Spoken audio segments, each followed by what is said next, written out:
Welcome to all. Today Shashtika சமையல் என்ன பார்க்க போறோம்னா ஒரு சூப்பரான தக்காளி மோர் குழம்பு எப்படி பண்றேன்னு தாங்க பார்க்க போறோம். பாருங்க, இது மாதிரி அருமையா எப்படி பண்ணலான்னு வாங்க வீடியோக்குள்ள போய் பார்க்கலாம். இந்த தக்காளி மோர் குழம்ப சாதத்தோட வச்சு சாப்பிடும்போது டேஸ்ட் வந்து ரொம்ப சூப்பரா இருக்கும் ஃப்ரெண்ட்ஸ். பாருங்க எவ்வளவு சூப்பரா அருமையா வந்திருக்குன்னு. வாங்க இந்த ரெசிபி எப்படி பண்ணலான்னு வீடியோக்குள்ளே போய் பார்க்கலாம். வீடியோக்குள்ளே போகிறதுக்கு முன்னாடி மறக்காமல் நம்ம சேனலை சப்ஸ்கிரைப் பண்ணி வச்சுக்கோங்க ஃப்ரெண்ட்ஸ். அப்போ தான் நான் போகிற வீடியோஸ் நோட்டிஃபிகேஷனாக வரும். மறக்காமல் பக்கத்தில் இருக்க பெல் ஐக்கானே கிளிக் பண்ணுங்கள் ஃப்ரெண்ட்ஸ். வாங்க வீடியோக்குள்ளே போகலாம். இப்போது தக்காளி மோர் குழம்பு பண்ணுறதுக்கு கடாயில் சூடு பண்ணிவிட்டு கொஞ்சமாக ஆயில் விட்டுக்கலாம். இப்போ எண்ணெய் சூடானதும் இது கூட கொஞ்சமாக கடுகு உளுந்தம்பருப்பு ஆட் பண்ணிக்கலாம். இப்போ கடுகு பொரிஞ்சதும் இது கூட ஒரு பச்சை மிளகா 2 காஞ்ச மிளகா ஆட் பண்ணிக்கலாம். இப்போ இது கூடவே 10 சின்ன வெங்காயத்தை பொடியை நறுக்கி வச்சுருக்கேன், இது கூட ஆட் பண்ணிக்கலாம். இப்போ இது கூடவே ஒரு கொத்து கருவேப்பிலையும் ஆட் பண்ணி நல்லா கிளறி விட்டுக்கலாம்.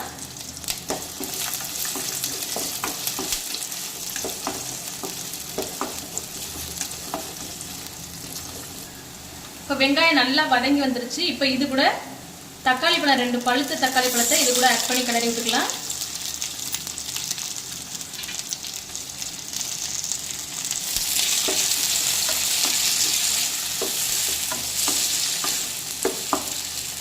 தக்காளி நல்லா வதங்கி வரட்டும்.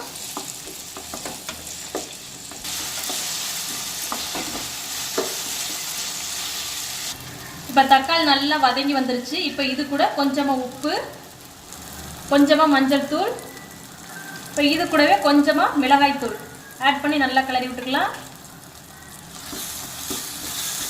மசாலா பொருளோட பச்சை வாசனை போகிற அளவுக்கு நல்லா கிளறி விட்டுக்கோம்.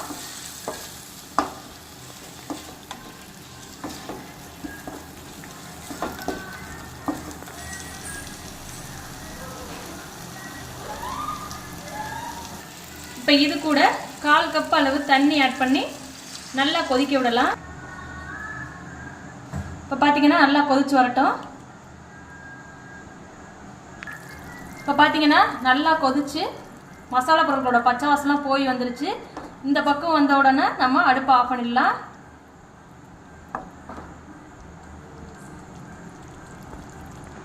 இப்போ இது கூட எடுத்து வச்சிருக்கிற 1 கப் தயிரை ஆட் பண்ணி நல்லா கிளறி விட்டுக்கலாம்.